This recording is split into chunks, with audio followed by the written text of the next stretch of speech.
Good evening and salutations, my GH fans. In the beginning, I wasn't really too crazy, um, too excited or whatever about having Leisel come back because, the last thing that this show needs is more characters. But the reason why I appreciated having her in this scene, having her, is because this scene is one of those things where it's like, you know, we've seen how Nina have been just moving,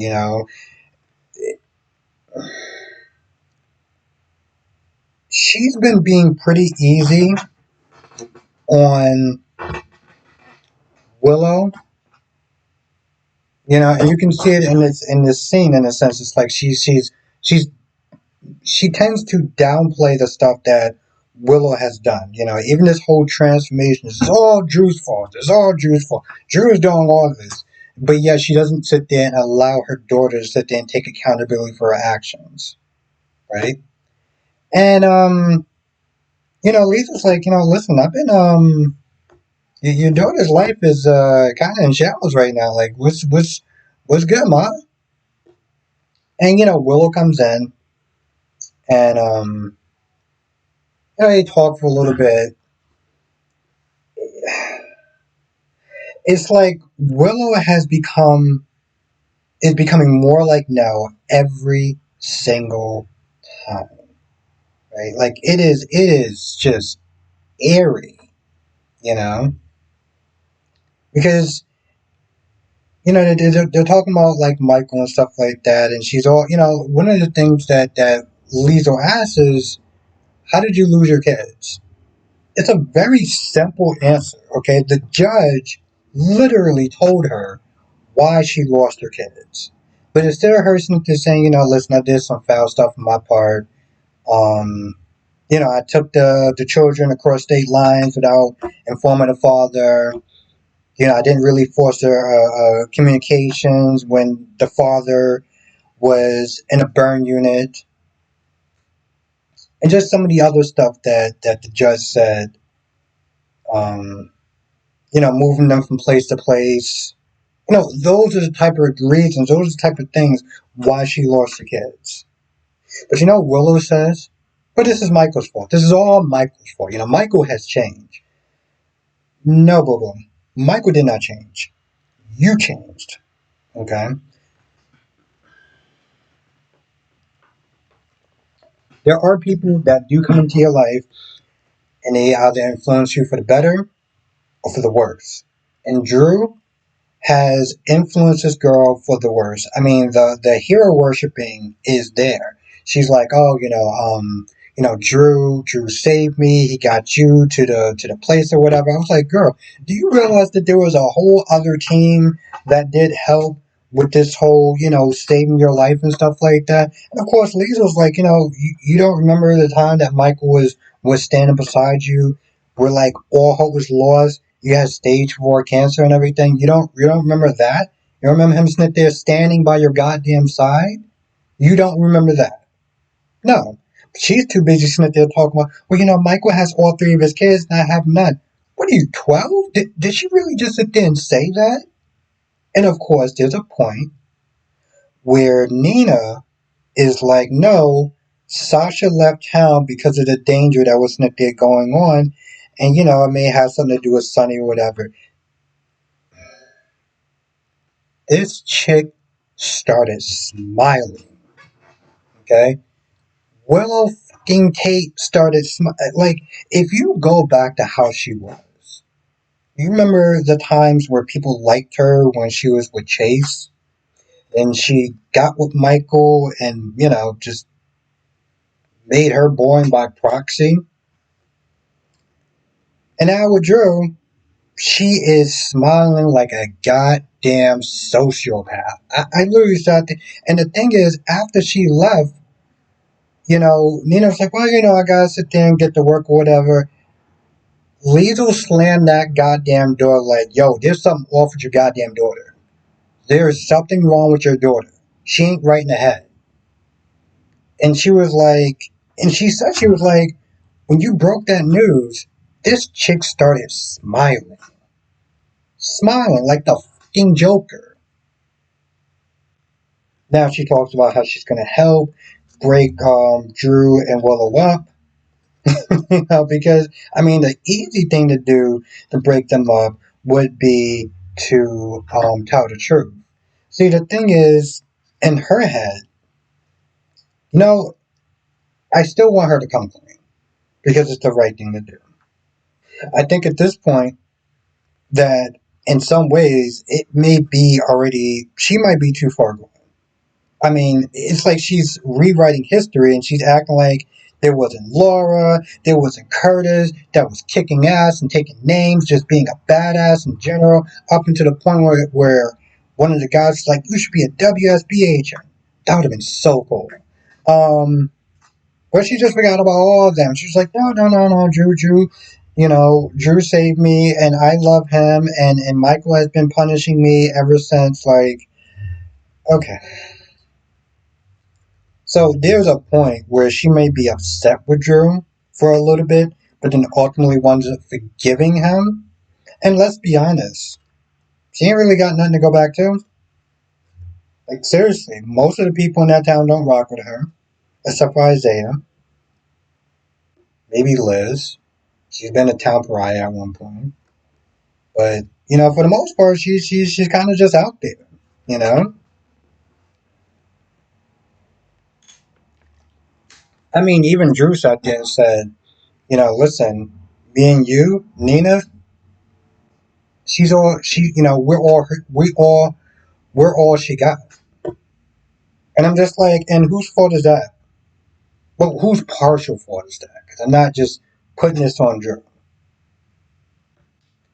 So you had that, right? The scenes with Jason, Robert, and Sasha. I mean, it was nice that that Robert thanked Jason for looking out for his daughter and his granddaughter. I like that part. It was nice seeing Tristan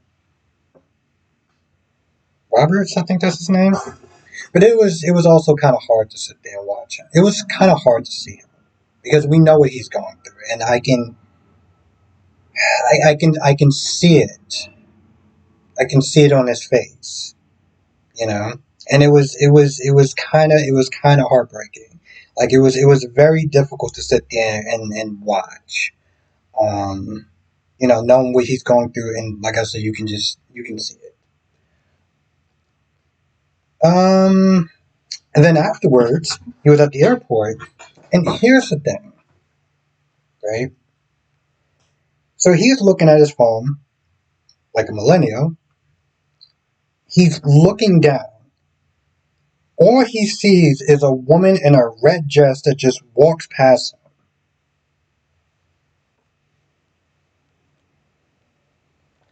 What did you sense her chi or something? Because he turns around and of course that's Brit, but like that's the only way that actually makes sense to me. I know I'm trying to be funny and lighten the mood a little bit, but like there was no way that he could the angle he was looking at, there was no way he could sit there and notice that that was Brit. It's an airport. People are rushing all the damn time. And okay, fine, red dress, whatever. But like, Jason does not seem like he's the type of person that just like, oh, a pretty girl in a red dress. It's like, that's just not him. He ain't out there looking. So the fact that he, I guess spotted her in a sense, even though he couldn't see her, he just saw somebody with brunette hair, and that's like what? That's not really nothing to go off of. So, like again, unless he sensed her chi, like this is Dragon Ball Z, I don't understand how he was able to sit there and just spot her.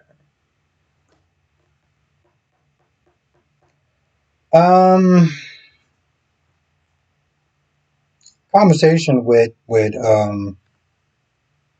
Anna and Carly was a little kind of jarring. See, the thing is, in a sense, Anna is fishing for information, and so she wants to sit there. Screw it. Let's just go with that. Anna's not there searching for information, but particularly about Vaughn. So when she gets in, when Carly gets in there, she's like, what do you know about this Vaughn guy, right? And long story short, Carly's like, hey, listen, she's making my daughter happy. He's making my daughter happy. She's no longer in that dark place. Um, so I don't know if they're boyfriend and girlfriend, but she's in a good place, and I support it. And then she's like, why are you asking all these questions about who my daughter's dating? So Anna's like, well, because it has a lot to do with my granddaughter's future. I'm like, how? So she's talking about like, oh yeah, um, there's a point where Vaughn was dating Vaughn wasn't there going out with my granddaughter, and I sit there and think that he's too old for her, which is pretty hypocritical because Robert was too old for you, and he was in this episode, but whatever. They get into this weird little conversation because there's a point where Carly's like, "So you sitting there saying that Vaughn is too old for my daughter?" It's like, no, no, no, no, no, no, it's fine. Is it? Because I can see that conversation going left so fast. Um, and it doesn't really, there's a point where they're talking about Cyrus and catching Cyrus killer and stuff like that. And, Carly didn't really know all that. Carly didn't know that she was so determined to sit there and catch Cyrus killer and stuff. And I guess throughout this conversation, she must have somehow figured out that Vaughn, Vaughn, she already knows that Vaughn is most likely an agent. And then, throughout the conversation at the end, she figures out that Jocelyn is probably an agent as well. See, Dante was hanging out at the airport. Dante was not there hanging out at the airport looking into Vaughn. Like, what are you doing? What's going on? She knows that they're running an op, right? Then he sees Jocelyn there. And long story short, they meet up with the courier and they're able to sit there and plant the bug, a tracking device on her.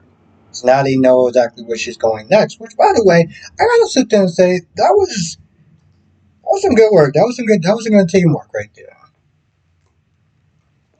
That was some good teamwork right there. The way they was able to sit there and distract her and get the bug into her jacket or whatever. That was some good teamwork right there. I will sit there and give them points for that. But then after that's over, Dante calls Anna and it's like, yeah, we see Vaughn doing something or whatever, and Vaughn is with, and she already knows with Jocelyn. So I think at this point she kind of figured out that Jocelyn is a WSB agent. Now let's talk about Curtis and Portia. Portia's had enough. This whole blackmailing her to make Michael look like a druggie. That's it. You know, the other stuff, and that was the breaking point, right? Because some people could sit there and be like, well, why now? Why not before? Before it was having Curtis sit there and write puff pieces for Drew, or write Drew to sit there and look in a positive light, or do something with his bidding as far as the press is concerned. But she's still a doctor at heart, and yeah, she doctored Tess or whatever because, well, she felt that Heather was still a nut job and didn't want her coming after Trina, so she did what she felt she had to. But with Michael, she does not want to sit there and separate him from his kids. This way, Drew could sit there and play the hero. And Curtis is like, listen, are you sure you want to do this? Because there's a lot of consequences. You're going to lose your license. You may go to jail, and you're definitely going to sit there, and Trina's going to be devastated by then, by at that point. That was one of the things that was up there holding her back. And now she's like, listen, we're just going to have to sit there and talk her through this. Like,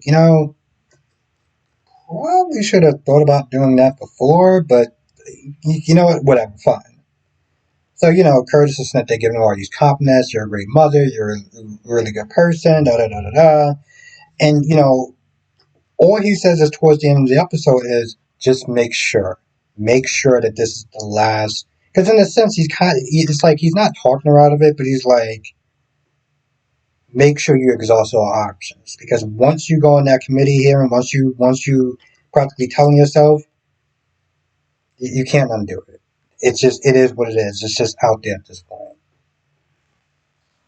Um, is